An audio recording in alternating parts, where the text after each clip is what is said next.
ओम शांति। आज 2 जून 2026 के बाबा के अनमोल मधुर महावाक्य सुनेंगे। आज की बाबा की मुरली में बाबा हम बच्चों को कहते हैं, बच्चे तुम अभी यात्रा पर हो और जब यात्रा पर जाते हैं तो पवित्र रहते हैं। तो बाबा कहते तुम बच्चे भी ये रूहानी यात्रा पर हो तो कमल फूल समान पवित्र बनना है। तुम्हें यात्रा खुद करनी भी है और करानी भी है। यात्रा कराने वाले को कहेंगे पंडा।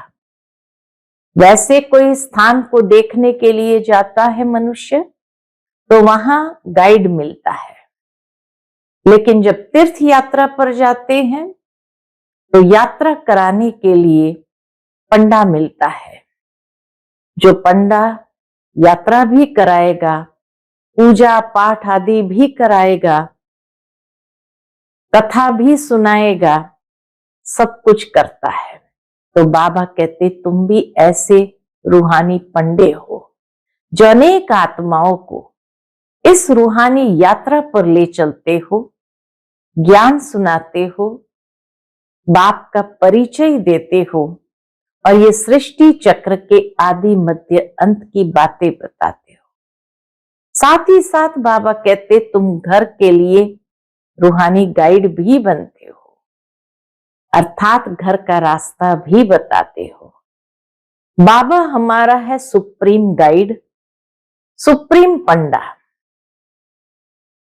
दूसरी बात जो महत्व की आज बाबा ने धारणा की सिखाई है, तो बाबा कहते बच्चे ये कलयुगी दुनिया है और इस कलयुगी दुनिया के अंदर तुम्हें कोई फैशन आदि नहीं करना है।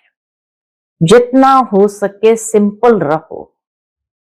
वनवा में रहने के लिए दिखाते हैं। तो बाबा कहते हैं इस कलयुगी दुनिया में अगर फैशन करेंगे तो ये कलयुगी मनुष्य जो है पीछे पड़ेंगे, फैशन उन्हें कशिश करेगी, वो पंजा मारेंगे। इसलिए बच्चों को बहुत सिंपल रहना है, कोई बाह्य रूप का श्रृंगार नहीं करना है। बाबा आए हैं हम बच्चों को रूहानी श्रृंगार कराने, आत्मा को श्रृंगारते हैं। बाबा ने अपना अनुभव सुनाया कि बाबा जब बॉम्बे जाते हैं तो देखते हैं वहां पर मायावी नगरी है, तो उस मायावी नगरी में बाह्य श्रृंगार करने वाले बहुत होते हैं। बाबा के पास भी आते हैं तो बाबा उनको कहते हैं कि बच्चे कल से ये जिस्मानी श्रृंगार नहीं करके आना, बाबा तुम्हें रूहानी श्रृंगार करा के परी बना देगा, तो ऐसे परी बनना है तुम्हें। तो सुनते हैं आज के बाबा के अनमोल मधुर महावाक्य। ओम शांति। मीठे बच्चे, तुम हो रूहानी पंडे। तुम्हें गृहस्थ व्यवहार संभालते हुए कमल फूल समान बन याद की यात्रा करनी और करानी है। आज की मुरली से प्रश्न है, बाप बच्चों का कौन सा श्रृंगार करते हैं, किस श्रृंगार के लिए मना करते हैं? उत्तर, बाबा कहते मीठे बच्चे, मैं तुम्हारा रूहानी श्रृंगार करने आया हूं। तुम कभी भी जिस्मानी श्रृंगार नहीं करना। तुम बेगर हो, तुम्हें फैशन का शौक नहीं होना चाहिए। दुनिया बहुत खराब है, कितना बाबा संभालते हैं हम कि दुनिया बहुत खराब है, इसलिए जरा भी शरीर का फैशन नहीं करो। आज की मुरली से पहले गीत बजा है, आखिर वह दिन आया आज। ओम शांति। बेहद का बाप बैठ बेहद के बच्चों को समझाते हैं। बेहद माना कोई हद नहीं। कितने ढेर बच्चे हैं, इतने बेशुमार बच्चों का एक ही बाप है जिसको रचयिता कहा जाता है। वह है हद के बाबाएं, यह है बेहद के रूहों का बाप। वह है हद के जिस्मानी बाप, यह है बेहद के रूहों का एक ही बाप, जिसको भक्ति मार्ग में सब रूहें याद करती है। तुम बच्चे जानते हो भक्ति मार्ग भी है, साथ साथ रावण राज्य भी है। अब मनुष्य पुकारते हैं कि हमको रावण राज्य से राम राज्य में ले जाओ। बाप समझाते हैं, देखो देवी देवता जो भारत के मालिक थे अब नहीं है। वह कौन थे यह भी अब तुम जानते हो। हम ही सतयुगी सूर्यवंशी घराने के मालिक थे। राजा रानी तो होते हैं ना। तुम बच्चों को अब स्मृति आई है, बाबा आया हुआ है हम बच्चों को राज्य भाग्य का वर्षा देने, विश्व का मालिक बनाने। बाप कहते हैं अब सब भक्ति मार्ग में है। भक्ति मार्ग को ही रावण राज्य कहा जाता है। ज्ञान मार्ग सिर्फ एक बाप ही सिखाते हैं तुम बच्चों को। ज्ञान मार्ग सिखाने वाला एक बाप है और भक्ति मार्ग में बहुत सारे लोग हैं जो अनेक रूप से भक्ति सिखाते। ज्ञान मार्ग सिर्फ एक बाप ही सिखाते हैं तुम बच्चों को। उस बेहद के बाप को भक्ति मार्ग में सब याद करते हैं। अभी तुमको 21 जन्म के लिए ज्ञान की राजधानी मिलती है, फिर आधा कल्प तुम पुकारेंगे ही नहीं। हाय राम, हाय प्रभु कहने की दरकार ही नहीं रहेगी। हाय राम तब कहते हैं जब दुखी होते हैं। तुमको वहां दुख होता नहीं। सत्युग त्रेता में कोई दुख ही नहीं। अभी तुम जानते हो यह भी खेल बना हुआ है। आधा कल्प है ज्ञान का दिन, आधा कल्प है भक्ति की रात। भक्ति हमको करते करते सीढ़ी नीचे उतरती है। तुम बच्चों की बुद्धि में सीढ़ी का नॉलेज जरूर चाहिए। बाप समझाते हैं ये 84 जन्म का चक्र है। इस चक्र को जानने से तुम चक्रवर्ती राजा बनेंगे। इसीलिए बाबा चित्र भी बनवा रहे हैं जिससे सिद्ध हो कि हम इस चक्र को जानने से 21 जन्म के लिए राज्य भाग्य लेते हैं। अभी तुम बहुत हो गए हो, बहुत बच्चे हो गए हैं। बड़ी रूहानी शक्ति सेना बनी है। बाबा के समय भी काफी सेंटर्स हो गए थे, तो इसीलिए बाबा कहते बड़ी रूहानी शक्ति सेना बनी है। तुम सब पंडे हो। बाबा भी पंडा है। उनको कहा जाता है गाइड, जो पुराने चीजों को दिखाने वाले होते उनको कहा जाता है गाइड। पंडा अक्षर शुभ है। यात्रा पर ले जाने वाले पंडे होते हैं। यात्री जाते हैं तो उनको एक गाइड मिलता है। पौराणिक चीजों को देखने के लिए जो जाते हैं उनको गाइड कहा जाता है। तो उनको गाइड मिलता है कि इनको ये सब दिखाओ। तीर्थ यात्रा पर भी पंडे मिलते हैं। बाप कहते हैं जन्म जन्मांतर तीर्थ यात्रा करते आए हो। अमरनाथ पर जाते हैं, तीर्थों पर जाते हैं, परिक्रमा लगाते हैं। वहां जाने समय फिर वही याद रहता है। बुद्धि वही रहती है। घर बार धंधे धोरी सब से दिल हट जाती है। यहां तुमको समझाया जाता है। क्या समझाया जाता है?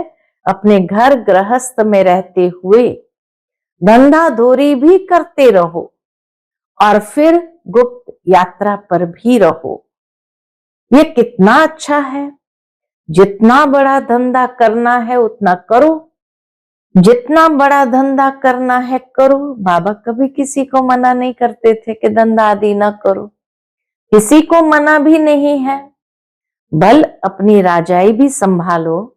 राजा जनक को भी सेकंड में जीवन मुक्ति मिली। तुमको कोई बाहर की यात्रा आदि तरफ धक्के खाने की दरकार नहीं। अपने घर बार की भी पूरी संभाल करनी चाहिए। बाबा कितना हम बच्चों को जिम्मेदार बनाते हैं कि अपने घर बार की भी पूरी संभाल करनी चाहिए। जो सेंसिबल अच्छे बच्चे हैं वो समझते हैं हमको घर गृहस्थ में रहते कमल फूल समान रहना है। गृहस्थ व्यवहार में तंग नहीं होना चाहिए। कुमार कुमारियां तो जैसे सन्यासी है, उनमें विकार है नहीं, 5 विकार से दूर है। अभी तुम बच्चे जानते हो हमारा श्रृंगार ही और प्रकार का है। बाबा आकर के हमारा श्रृंगार ही और प्रकार का करते, उनका और है। उनका है तमो प्रधान श्रृंगार, तुम्हारा है सतो प्रधान श्रृंगार, जिससे तुमको सतो प्रधान सूर्यवंशी राजाई में जाना है। बाप तुम बच्चों को समझाते हैं तमो प्रधान जिस्मानी श्रृंगार जरा भी नहीं करो। दुनिया बहुत खराब है। गृहस्थ व्यवहार में रहते फैशनेबल मत बनो। फैशन कशिश करती है, आकर्षण करती है। इस समय खूबसूरती अच्छी नहीं है। काले हो तो अच्छा है, कोई पंजा नहीं मारेगा। खूबसूरत पिछाड़ी तो फिरते रहते हैं। श्री कृष्ण को भी सांवरा दिखाते हैं। तुमको गोरा बनना है शिव बाबा से, वह गोरे बनते हैं पाउडर आदि से। बाबा कहते तुमको बाबा गोरा बनाता है, किसको? शरीर को नहीं, आत्मा को। वह गोरे बनते हैं पाउडर से। कितना फैशन है, बात मत पूछो। शाहूकारी की तो सत्यानाश है। गरीब अच्छे हैं, गांवड़े में जाकर गरीबों का कल्याण करना है, परंतु आवाज करने वाले बड़े आदमी भी चाहिए। तुम सब गरीब हो ना, कोई शाहूकार है क्या? तुम देखो कैसे साधारण बैठे हो। बंबई में फैशन देखो तो क्या लगा पड़ा है। ब्रह्मा बाबा कई बार बॉम्बे जाते थे तो बाबा देखते थे, तो बाबा कहते बंबई में तो फैशन देखो क्या लगा पड़ा है। बाबा पास मिलने आते हैं तो कहता हूं, ब्रह्मा बाबा के पास मिलने आते हैं तो ब्रह्मा बाबा कहते मैं कहता हूं तुमने ये जिस्मानी श्रृंगार किया है, अब आओ तो तुमको ज्ञान श्रृंगार कराए, जिससे तुम स्वर्ग की परी 21 जन्मों के लिए बन जाएंगी, सदा सुखी बन जाएंगी, ना कभी रोएंगे ना दुख होगा। अभी ये जिस्मानी श्रृंगार तुम छोड़ दो, तुमको हम ज्ञान रत्नों से ऐसा फर्स्ट क्लास श्रृंगार कराएंगे जो बात मत पूछो। अगर मेरी मत पर चलेंगे तो तुमको पटरानी बनाऊंगा। बाबा कहते अगर मेरी मत पर चलेंगे तो तुमको पटरानी बनाऊंगा। ये तो अच्छा है ना। तुम सब भारतवासियों को इस तमो प्रधान आसुरी दुनिया नरक से भगाए स्वर्ग की महारानी बनाता हूं। तुम बच्चे समझते हो, आज हम सफेद पोश में है, आज हम सिंपल सफेद पोश में है। दूसरे जन्म में स्वर्ग में सोने के चम्मच से दूध पिएंगे। ये तो बहुत छीछी दुनिया है। स्वर्ग तो स्वर्ग है, बात मत पूछो।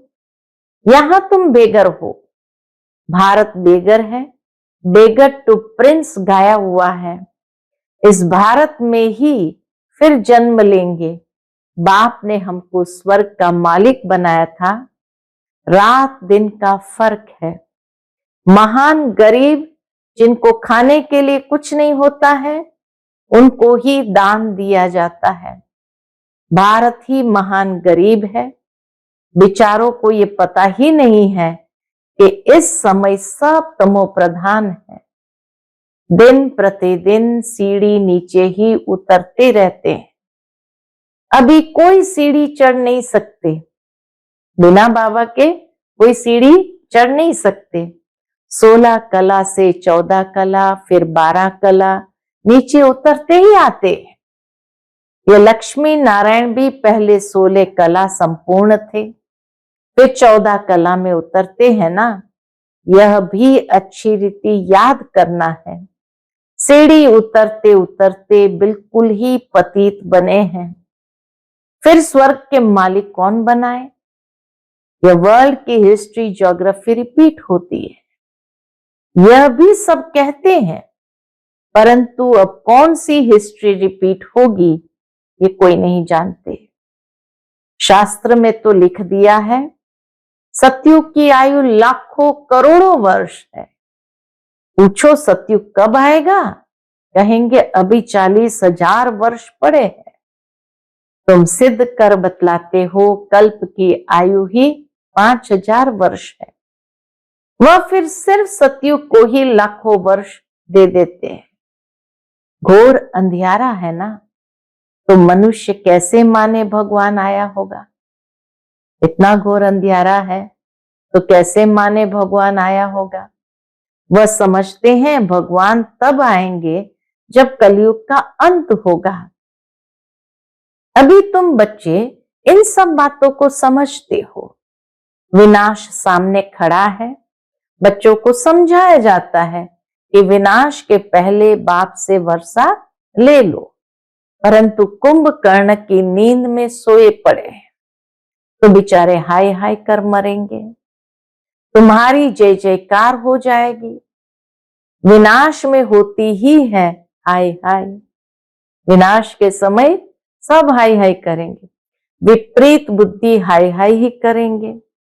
अभी तुम हो सच्चे की औलाद सच्चे, नरक का विनाश होने बिगर स्वर्ग कैसे बनेगा? तुम कहेंगे यह तो महाभारत लड़ाई है, उनसे ही स्वर्ग के द्वार खुलने हैं। मनुष्य तो कुछ नहीं जानते हैं। तुम्हारी बुद्धि में है हमको अभी दैवी स्वराज्य का मक्खन मिलता है।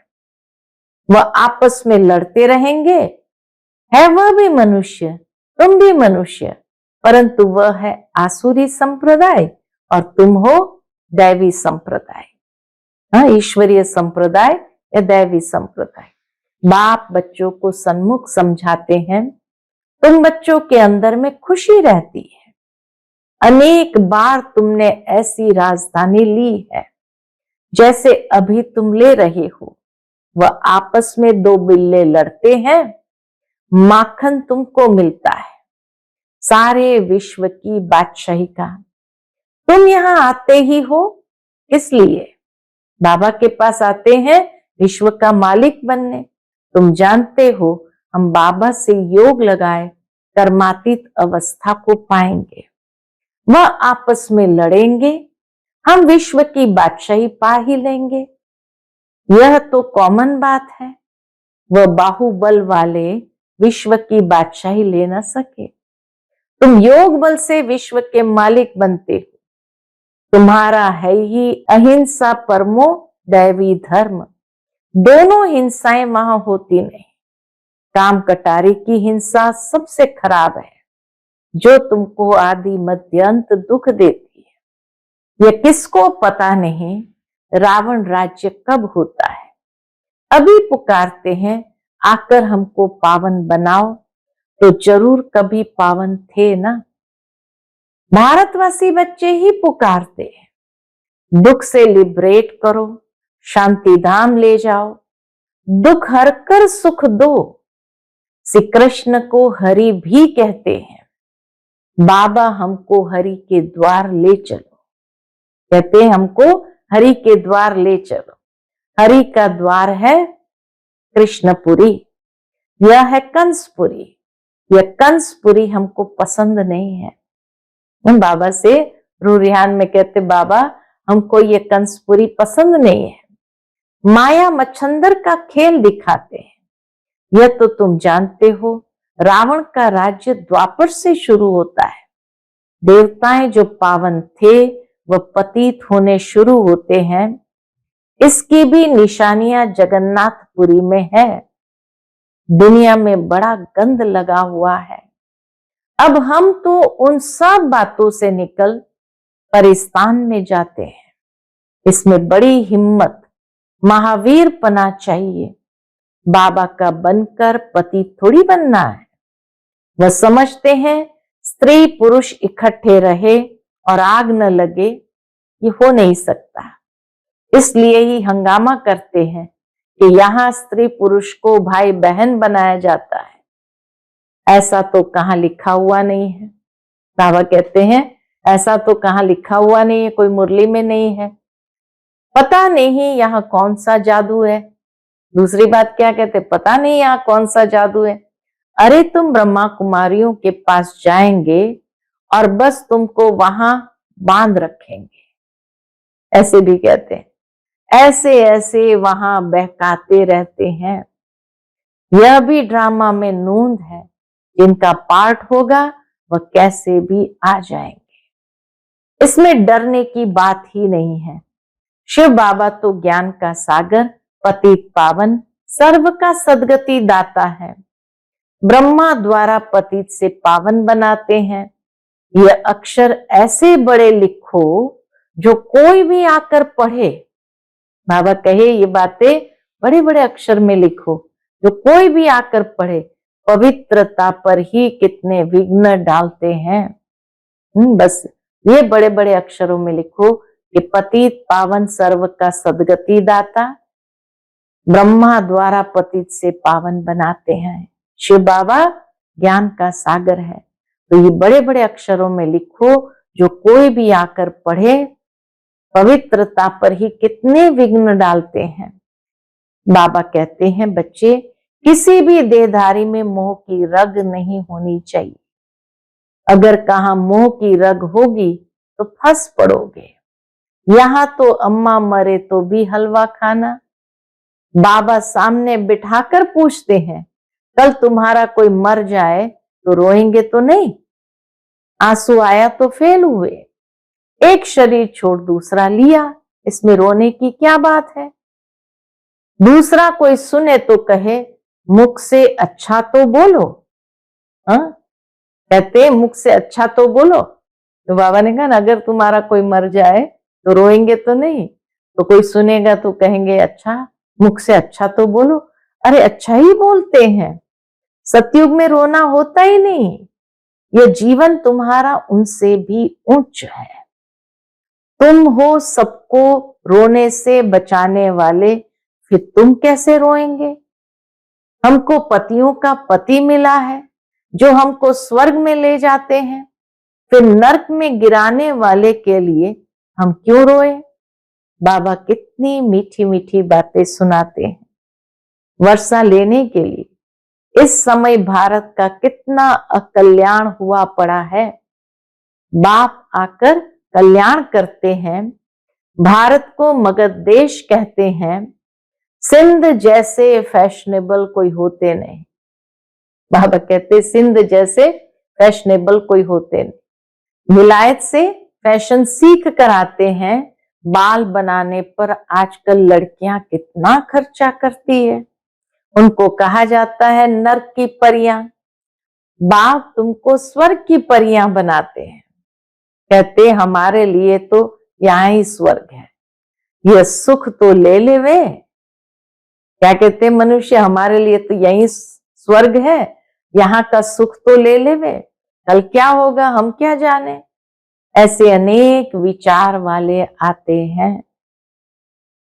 ऐसे अनेक विचार वाले आते हैं। उसका जैसा भाग्य।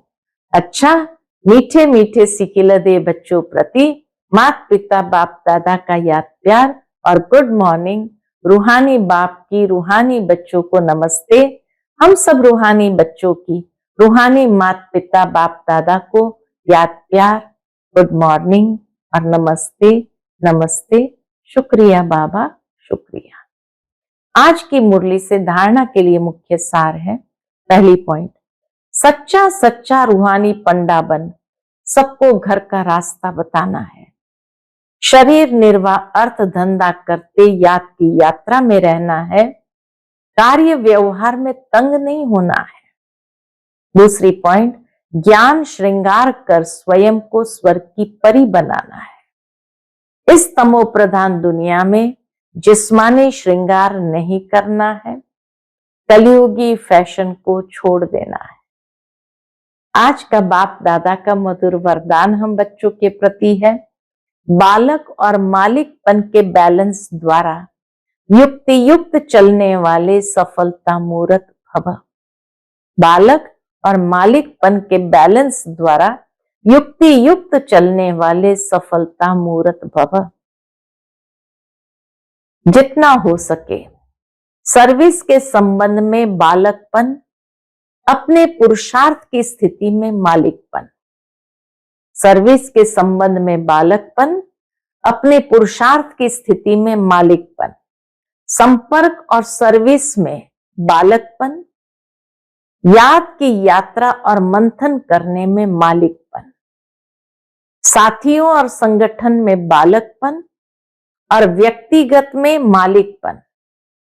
इस बैलेंस से चलना ही युक्ति युक्त चलना है। इससे सहज ही हर कार्य में सफलता प्राप्त होती है, स्थिति एक रस रहती है और सहज ही सर्व के स्नेही बन जाते हैं। आज का स्लोगन है, सोचना और करना समान हो तब कहेंगे विल पावर वाली शक्तिशाली आत्मा। सोचना और करना समान हो तब कहेंगे विल पावर वाली शक्तिशाली आत्मा। आज का व्यक्ति इशारा है, सदा हर्षित रहने के लिए अपनी नेचर को सरल बनाओ, सहनशील बनो। उसके अंतर्गत बाबा कहते हैं, हर्षित रहने का गुण पुरुषार्थ में बहुत मददगार बन सकता है, लेकिन जैसे सूरत हर्षित रहती है वैसे आत्मा भी सदैव हर्षित रहे। इस नेचुरल गुण को आत्मा में लाना है। सदा हर्षित रहेंगे तो फिर माया की कोई आकर्षण आकर्षित नहीं करेगी, ये बाप की गारंटी है। लेकिन सदा हर्षित रहने के लिए अपनी रूहानी शान में रहना और सहनशील बन साक्षी दृष्टा हो माया के खेल को देखना। हर्षित रहने के लिए अपनी रूहानी शान में रहना और सहनशील बन साक्षी दृष्टा हो माया का खेल को देखना। अच्छा, ओम शांति।